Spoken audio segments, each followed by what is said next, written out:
12ஆம் நிலை. இயேசு சிலுவையில் உயிர் துறக்கின்றார்.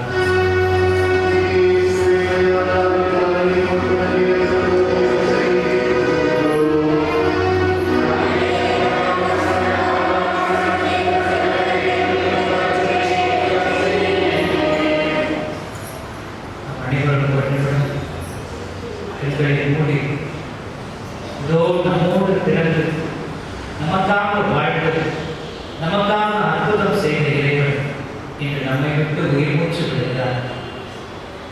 வாழ்வின் யதார்த்தம் என்ன, வாழ்வின் தியாகம் என்ன, வாழ்வின் உச்சத்தின் அன்பு என்ன என்பதை காட்டுவிட்டு சென்றிருக்கிறார்.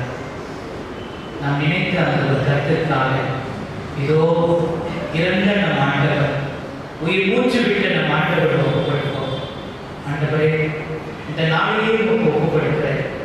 இந்த நாளில் இருக்கின்ற ஒவ்வொரு செயல்களுக்காக உண்மை அர்ப்பணிக்கின்றேன் என்று சொல்லி நம்மையே ஒப்புக்கொடுப்போம். குடும்பங்களில் இருக்கிற ஒவ்வொரு பிரச்சனைகளிலும் தீர்வு காண வேண்டும் என இதோ நம் ஆண்டவரிடம் கேட்போம். என் பிள்ளைகள் நல்ல உறவில் வளர வேண்டும் என தெரிவிப்போம்.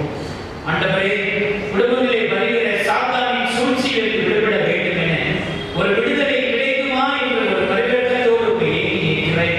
என் நல்ல தகவனே, என் குடும்பத்தில் இருக்கிற ஒவ்வொருவரையும் தொடும் என சொல்லி தெரிவிப்போம். வீட்டில் இருக்கின்ற ஒவ்வொரு பிரச்சனையிலிருந்தும், வீட்டில் இருந்து வருகின்ற ஒவ்வொரு சவால்களிலிருந்து ஒரு விடுதலை கிடைக்க வேண்டும் என நம் ஆண்டவரை நோக்கி செல்வோம். ஆண்டவரே, நீ விட்டு சென்ற ஒவ்வொரு தியாகத்தையும் நாம் எண்ணி பார்க்கிறோம். நீ செய்த ஒவ்வொரு